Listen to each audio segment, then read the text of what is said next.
Well,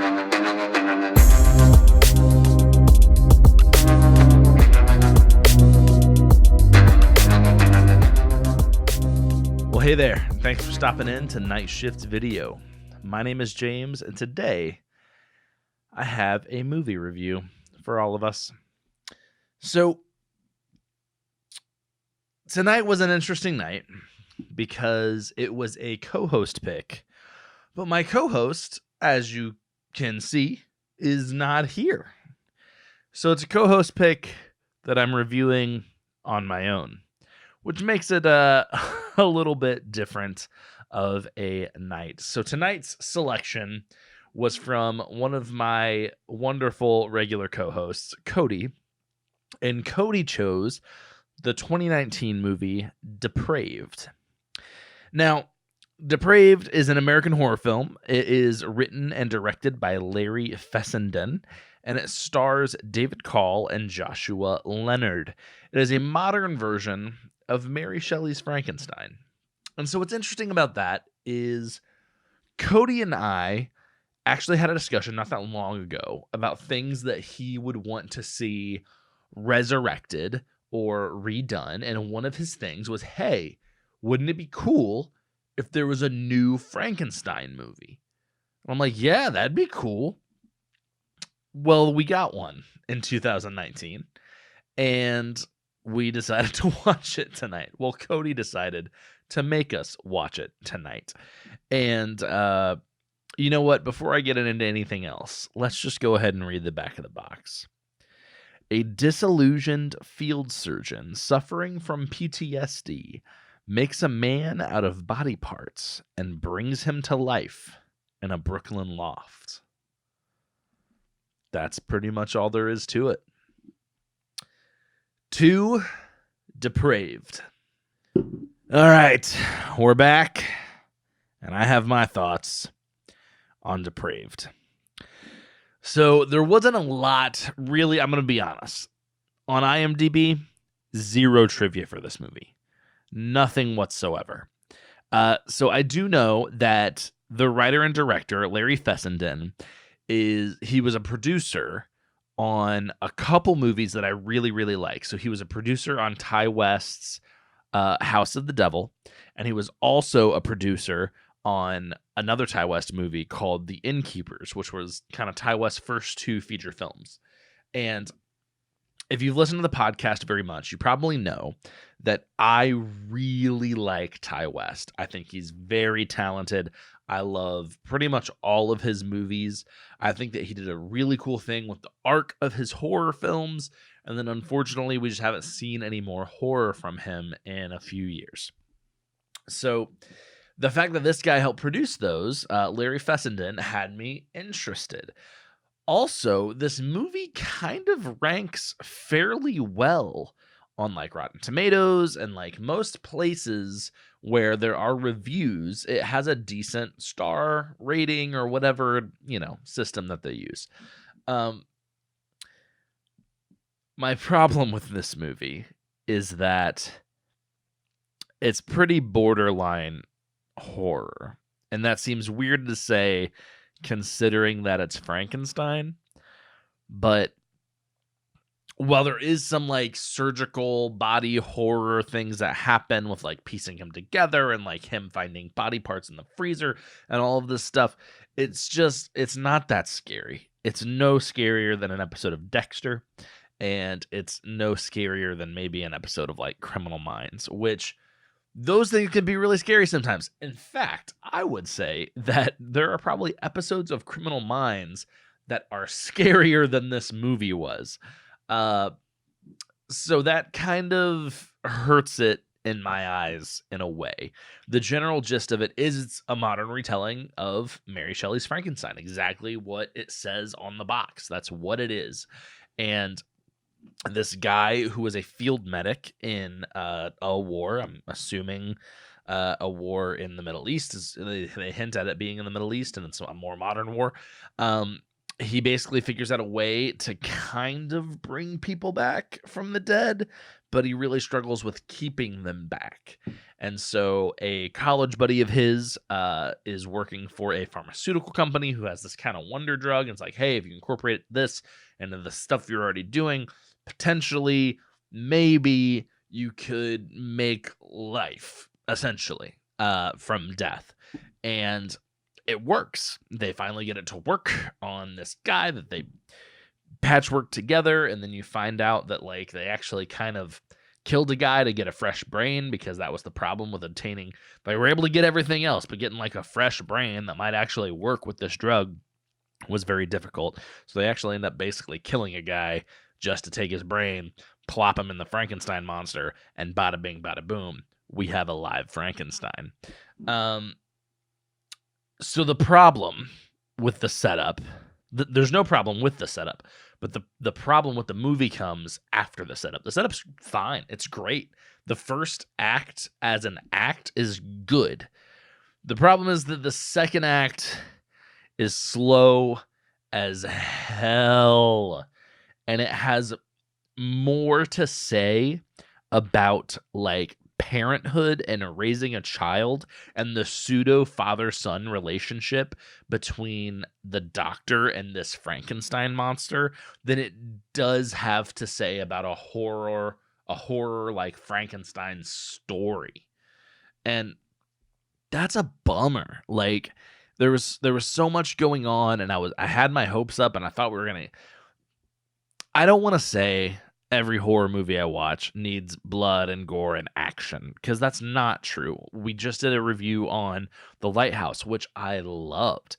But this movie was just so much drama with so little payoff and really no horror elements other than the fact that there's body parts in a freezer, that like it just didn't do it for me. I'm trying to find things that were kind of saving graces, but there's not a lot. There was the score in the film is honestly mostly uplifting, which is weird because like it's doing this thing where it wants you to feel sympathy for the monster. That's the whole kind of idea of this film, which is the idea for the general story of Frankenstein. And I understand that, and I sympathize with that.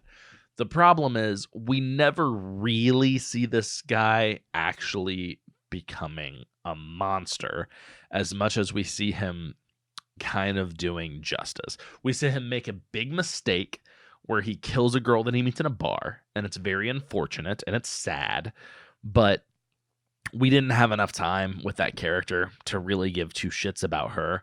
We don't know who she is, where she is, why she is. So should I really be that sad that she died?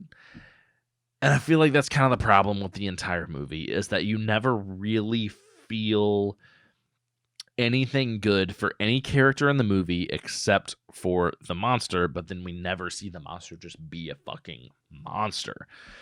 So the second act is slow as hell, and then we get to the third act, and essentially they think they have killed the Frankenstein monster. They bury him in the backyard of the guy who worked for the pharmaceutical company, and the idea is like, hey, we ended this, it's over, yada yada yada.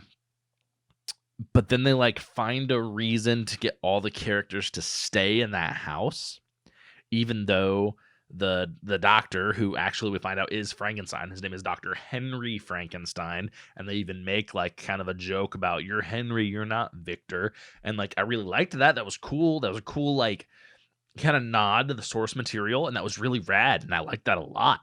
And even the woman that the Frankenstein monster kills in the bar by accident, her name was Shelley, which I'm assuming is a shout out to Mary Shelley, the author of the original novel. Also cool. Nice little throwbacks and tie-ins to the source material. I like that a lot. But they find a reason to get everyone to stay in this house. And we know Frankenstein's buried in the backyard. So we know he's going to crawl out. And in my mind, he's going to come in and wreck everyone's shit. And guess what, folks? That's not what happens. He comes in, he kills one woman. He kind of confronts the doctor, who's his kind of pseudo father in this situation, but he doesn't kill him. The doctor gets in a fight with his friend, who's the pharmaceutical company guy, and like they're going back and forth, and they fight because they're trying to fight over the future of Frankenstein, which, by the way, in this movie, Frankenstein's monster's name is Adam. They're trying to fight over the future of Adam and what he means and how they could potentially sell this research to make money, and he's a great example of all the work that they've done and all this stuff. But none of that happens because Henry Frankenstein, the doctor, gets killed.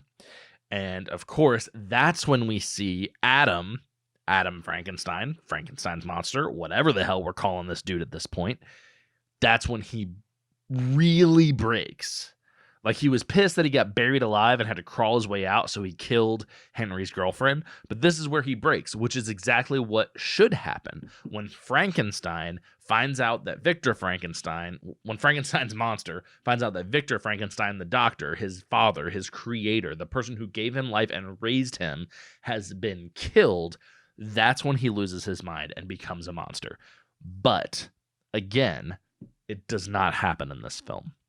He does end up killing old boy who works for the pharmaceutical company. I'm just going to call him Jimmy because he just seems like a Jimmy. He's a huge asshole through the whole movie, and you have no love or respect for this character whatsoever. He is 100% a patsy villain that is meant to be killed by the monster at some point. He does kill him, and then the movie ends on this weird-ass, like, Batman Dark Knight, not the hero we deserve, but the hero we need right now kind of note, with Frankenstein running off into a field and a bunch of police chasing him with police dogs. And even at one point, he like crosses a river or some shit, and all the police are holding the dogs back. And this is where the logic really took a turn for me. I mean, bringing a person back from the dead is one thing, but this is where it broke for me. Sorry. Fucking the point of police dogs is that you let them off the leash and they go get the bad guy so the police can catch up to them and apprehend the bad guy. That's the point of police dogs, right?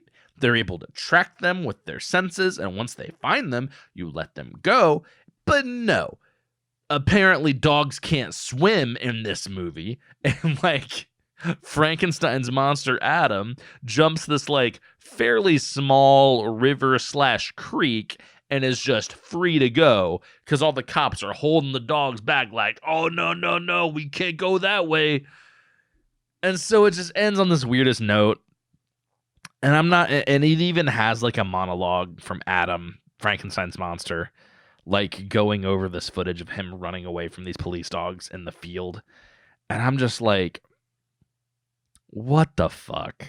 And I think that that's the best way to sum this movie up is what the fuck. So the interesting thing, this movie is currently sitting at, I believe, an 87. It might have dropped to 81 last time I looked. I can't remember. Between 81 and 87 on Rotten Tomatoes, which is damn good for Rotten Tomatoes. And I guess it's not a bad movie. I think it's just very poorly marketed as an actual horror film when it is not a horror film. It is a story that's based on Mary Shelley's Frankenstein, but there's nothing scary about it. And there's very few things that are horrifying about it. The scariest and most unsettling parts of this movie are really just watching Henry and how he treats Adam, because you get this weird depiction of like God and man, and just the idea of like whatever your belief system is. If this is a story of like God and the original man, Adam, interacting, and God, Henry Frankenstein, who gave life to Adam, Frankenstein's monster, and he's like trying to teach him and show him how the world works and how science works and what everything is and how everything works. And he's starting from basically square one with Adam, Frankenstein's monster, and like teaching him shapes and colors and like how to do like children's puzzles and all this stuff. And then you see these like very human reactions that Henry has to Adam, where, if I'm being honest, like I've probably snapped at my own child who's 7 years old and can be a little shit sometimes, let's be honest. I've probably snapped at him in very similar ways to the way that Henry snaps on Adam in this film, but it takes on this whole different like context when you understand that like he fully gave him life, and without him this thing wouldn't even exist.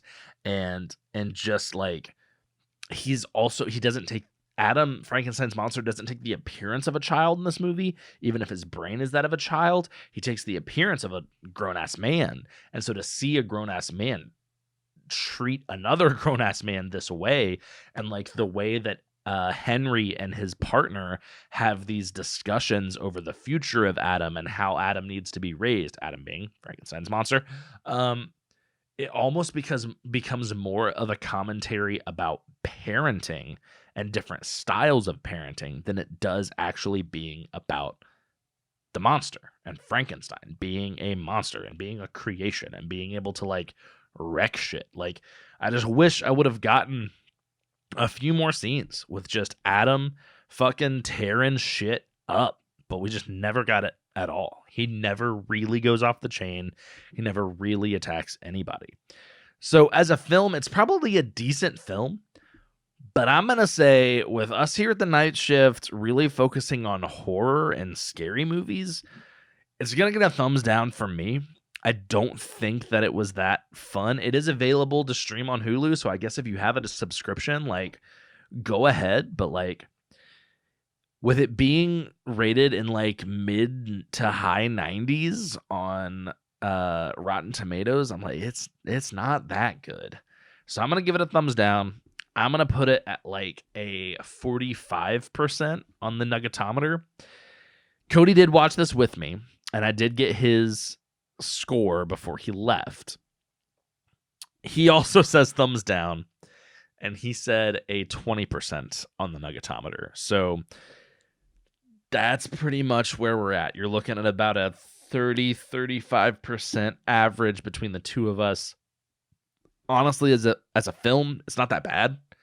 But as a horror movie, it is awful. It's very slow. It's very boring. There's just so much about parenting and parenting styles and art versus science and just nature over nurture and all of that conversation to where it's really just not that interesting.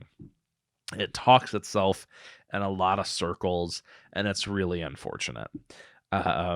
So yeah, like I said, it's sitting at about an 87-ish% on Rotten Tomatoes, but it gets 2 thumbs down from us here at Night Shift Video.